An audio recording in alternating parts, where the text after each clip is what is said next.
Third যে জিনিসটা নেব সেটা হচ্ছে বোন মিল বা বোন ডাস্ট। এটার মধ্যে কিন্তু প্রচুর পরিমাণে ফসফরাসের চাহিদা আমাদের পূর্ণ করে এই বোন ডাস্ট, এটা কিন্তু অবশ্যই নেবে। আর দেখো সেম কোয়ান্টিটিতে আমি নিলাম এখানে বোন ডাস্ট, সেম কোয়ান্টিটিতে নিয়ে নেব বন্ধুরা। দেখো আমি নিমখোল প্রচুর পরিমাণে মাটিকে জীবাণুমুক্ত করে, নানা রকম পোকামাকড়ের হাত থেকে এই নিমখোলের ঝুড়ি মেলা ভার।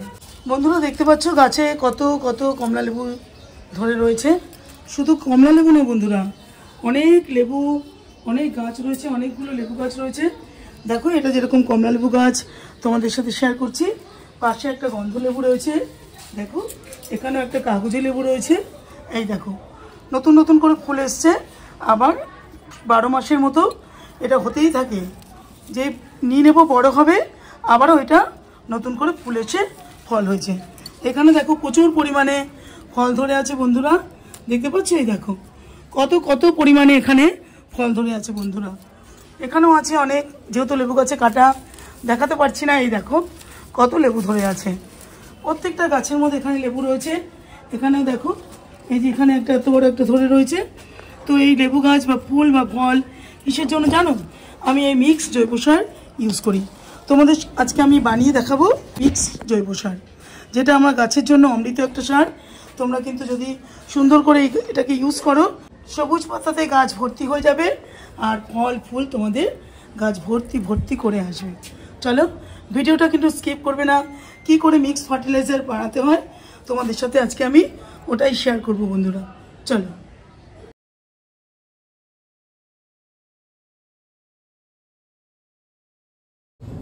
বেদিক ইন্ডিয়ানের সকলকে স্বাগত বন্ধুরা। তোমাদেরকে আমি মাঝে মাঝে দেখাই জৈব সার দিই। তো আজকে তোমাদের আমি বানিয়ে দেখাবো জৈব সার, যেটা আমরা কিন্তু মিক্স ফার্টিলাইজার করি। প্রত্যেকটা গাছের জন্য কিন্তু অমূল্য একটা সার, এটার কোনো তুলনা নেই। তো দেখো আমি এখানে গুছিয়ে নিয়েছি আজকে তোমাদের কতটা পরিমাণে কিভাবে আমি জৈব সারটা বানাবো, মিক্স ফার্টিলাইজারটা বানাবো, সেটাই বন্ধুরা তোমাদের সাথে আমি শেয়ার করব। দেখো এখানে বাদাম খোল, যেটা আমার হাতে দেখছো, এটা কিন্তু বাদাম খোল। তারপর এখানে দেখো ভার্মি কম্পোস্ট রয়েছে বন্ধুরা। এই দেখো সুন্দর কোয়ালিটি, কিন্তু দেখো এরকম চাপ দিচ্ছি গুঁড়ো হয়ে যাচ্ছে। কালার দেখেছো খুব সুন্দর ভার্মি কম্পোস্ট এটা। বন্ধুরা এখানে রয়েছে শিং চাচা, দেখবে ভালো কোয়ালিটির শিং চাচার মধ্যে দেখবে খুরের মতো কালো কালো জিনিস শক্ত শক্ত ওগুলো থাকে।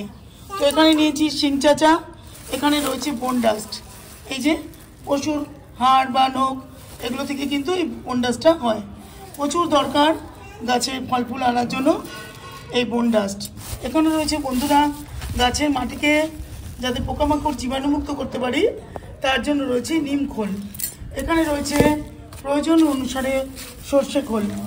আমরা গাছে পর্যাপ্ত পরিমাণে এনপিকে ফার্টিলাইজার যেটা বলি, সেটা আমরা এই একটা সর্ষে খোল থেকে কিন্তু খুব ভালো করে পেয়ে যাই। এগুলো রয়েছে। তার সাথে আমি এখানে দেবো দেখো চিনির দানার মতো যে জিনিসটা দেখতে পাচ্ছ বন্ধুরা, এটা দেবো এপসম সল্ট বা ম্যাগনেসিয়াম সালফেট। এটা এর সাথে মিক্স করব। রয়েছে আমার ঘরে তৈরি করা ডিমের খোলা, শুকিয়ে রেখে চূর্ণ করা, মিক্সারে আমি গ্রাইন্ড করে রেখে দিই বন্ধুরা।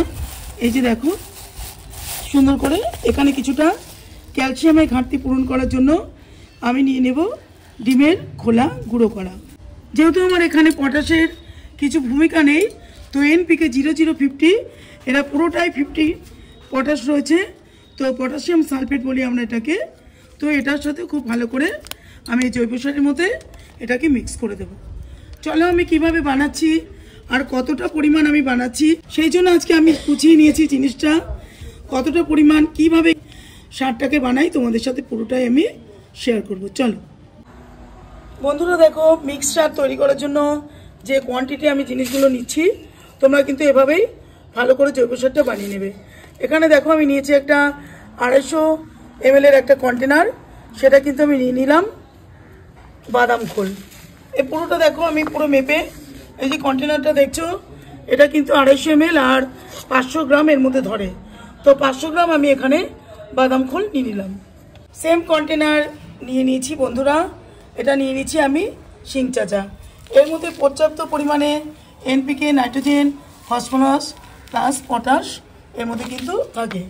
তো অরিজিনাল দেখতে পাবে তোমরা এই যেরকম এগুলো পশু খুর শিং এগুলো থেকেই এটা কিন্তু তৈরি হয়। মাটিকে সুন্দর করে ফাঁপিয়ে রাখে আর খুব ভালো হয়, গাছের বৃদ্ধিতে প্রচুর সহায়ক হয় এই শিং চাচা। থার্ড যে জিনিসটা নেব সেটা হচ্ছে বোন মিল বা বোন ডাস্ট। এটার মধ্যে কিন্তু প্রচুর পরিমাণে ফসফরাসের চাহিদা আমাদের পূর্ণ করে এই বোন ডাস্ট, এটা কিন্তু অবশ্যই নেবে। আর দেখো সেম কোয়ান্টিটিতে আমি নিলাম এখানে বোন ডাস্ট, সেম কোয়ান্টিটিতে নিয়ে নেব বন্ধুরা। দেখো আমি নিমখোল প্রচুর পরিমাণে মাটিকে জীবাণুমুক্ত করে, নানা রকম পোকামাকড়ের হাত থেকে এই নিমখোলের ঝুড়ি মেলা হয়। তো জৈব সার বানাতে এই নিমখোল কিন্তু অবশ্যই লাগবে। আমি 500 গ্রাম নিমখোল বন্ধুরা আমি নিয়ে নিলাম। নিয়ে নেব বন্ধুরা এখানে সর্ষে খোলের গুঁড়ো, প্রচুর পরিমাণে এর মধ্যে নাইট্রোজেন মানে এনপিকে পুরো চাহিদা এটা পূর্ণ করে একাই সর্ষে খোল। তো কিছুটা আমি প্রায় 400 গ্রামের মতো আমি সর্ষে খোল নিয়ে নিলাম। আর বন্ধুরা এখানে যে কোয়ান্টিটিতে আমি এগুলো নিলাম এটার মধ্যে ভার্মি কম্পোস্ট একদম 4 কেজি যাবে। দেখো এখানে 4 কেজি ভার্মি কম্পোস্ট বন্ধুরা এনে রেখেছি পুরো ওজন করে। তো 4 কেজি ভার্মি কম্পোস্ট আমি এই 500 গ্রামের যে কোয়ান্টিটি তোমাদের দেখালাম এর মধ্যে আমি পুরো প্যাকেটটা ঢেলে দিলাম। এটার মধ্যে 4 কেজি ভার্মি কম্পোস্ট যাবে। দেখো খুব সুন্দর করে এই ভার্মি কম্পোস্টটা আমি নিয়ে নিলাম। খুব ভালো কোয়ালিটির একটা ভার্মি কম্পোস্ট এটা নিয়ে নেবে তোমরা। খুব ভালো করে এর সাথে মিশিয়ে দেবো আমি আরও কিছু জিনিস দেব। এর মধ্যে বন্ধুরা দিয়ে দেবো আমি প্রায় 10 গ্রামের মতো, এখানে নিয়ে নিয়েছি 10 গ্রাম ওজন করে রেখেছিলাম।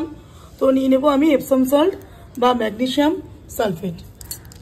বন্ধুরা ক্যালসিয়ামের জন্য আমি বাড়িতে তৈরি করা দেখো ডিমের খোলা শুকনো করে এরকম গুঁড়ো করে রাখি, এটা আমি নিয়ে নেব কিছু পরিমাণ, প্রায় 25 গ্রামের মতো এটা দিতে পারো। এটা একটু কম বা বেশি হলে কিছু হবে না, যেহেতু প্রচুর পরিমাণে আমাদের ফল ফুল আনার জন্য ক্যালসিয়াম কিন্তু প্রচুর পরিমাণে আমাদের গাছের জন্য ব্যবহার করতে হয়। তো এর মধ্যে খুব ভালো করে বন্ধুরা মিশিয়ে দিলাম। বন্ধুরা যেহেতু এর মধ্যে এক্সট্রা করে পটাশ কিছু দেওয়া নেই তার জন্য আমি এক্সট্রা করে এর মধ্যে পটাশ কিন্তু দিয়ে থাকি প্রত্যেকবার। তো দেখো আমি নিয়ে নিয়েছি 0050, তো কিছুটা পরিমাণ আমি এর মধ্যে পটাশ মিশিয়ে দেবো মাটির সাথে। দেখো এখানে প্রায় 15 গ্রামের মতো পটাশ সার রয়েছে। তো এই 0050টা আমি খুব ভালো করে এর সাথে মিশিয়ে দেবো, তাহলে কিন্তু প্রচুর পরিমাণে ফুল আসবে গাছ ভরে ভরে। এই জন্যই আমি এই কাজটা করতে থাকি। তো বন্ধুরা আমার সব কিছু এর মধ্যে মেশানো হয়ে গেছে। এটাই হচ্ছে আমার জৈব সার, তোমাদের সাথে শেয়ার করছি প্রত্যেকটা জিনিস। দেখো এই যে এবার আমি খুব ভালো করে বন্ধুরা মিক্স করে দেব। খুব ভালো করে এটাকে মিক্স করে যাতে প্রত্যেকটা জিনিস সুন্দর করে এটা মিশে যায়। মিশে নিয়ে এটাকে আমি অল্প অল্প জলের ছড়া দিয়ে দিয়ে একটা গামলার মধ্যে প্লাস্টিকটা এটার মধ্যেই রেখে দেব। তো প্রায় 10 থেকে 15 দিনের মধ্যে সারটা কিন্তু খুব ভালো করে এটা তৈরি হয়ে যাবে। এইবারে তুমি এটা প্রত্যেকটা গাছে দিতে পারবে। রাসায়নিক সার ব্যবহার করে কিন্তু গাছের মাটিতে নষ্ট করে দেয়। কাজে যদি আমরা এই ধরনের জৈব সার তোমাদের সাথে আমি আজকে শেয়ার করলাম, এই রকম সার যদি তোমরা বন্ধুরা বানিয়ে এই প্রায় 1 মুঠি করে এক একটা গাছে 15 দিন অন্তর বা 20 দিন অন্তর দিতে পারো, তাহলে তোমরা নিজেরাই আমাকে কমেন্টে জানাবে যে খুব সুন্দর করে কিন্তু আমাদের গাছগুলো রেডি হয়েছে। প্রত্যেকটা আমার বাগানে যত ফুল ফল তোমাদের সাথে যে ভিডিওগুলো আমি দিয়ে আসছি সেই ভিডিওগুলো এই শুধু এটারই পরিচর্যার ফল। এই জিনিসটা এতটাই গাছের জন্য প্রয়োজন এবং গাছ কিন্তু খুব সুন্দর করে এটাকে গ্রহণ করে। তবে এটা স্লো রিলিজ ফার্টিলাইজার, সময় লাগে আর গাছের মাটিকে কিন্তু কখনোই এটা নষ্ট হতে দেয় না। খুব ভালো থাকে মাটি, দিনের পর দিন গাছের মাটিকে সুন্দর রাখে, সুস্থ রাখে আর ফুল ফলে তোমাদের ভরিয়ে দেয়। চলো আজকে খুব ভালো করে এটাকে মিশিয়ে আমি রেখে দেবো জলের ছড়া দিয়ে দিয়ে। তোমাদের সাথে বন্ধুরা আজকে আমি সুন্দর করে এটাকে রেডি করা শিখিয়ে দিলাম। তো বন্ধুরা যদি তোমাদের ভিডিওটা ভালো লাগে তাহলে কিন্তু চ্যানেলটাকে সাবস্ক্রাইব করো, শেয়ার করো। এইভাবে কিন্তু আমি পুরো গাছের বাগানে পরিচর্যা করতে থাকি নিজেই। আজকে অনেক বছর ধরের অভিজ্ঞতা এইগুলো তোমাদের সাথে শেয়ার করি। চলো আজকের মতো রাখবো, অন্য কোনো দিন অন্য কোনো ভিডিওর মাধ্যমে তোমাদের সামনে বন্ধুরা আবার আমি হাজির হয়ে যাব। চলো আজকের মতো রাখবো বন্ধুরা, নমস্কার।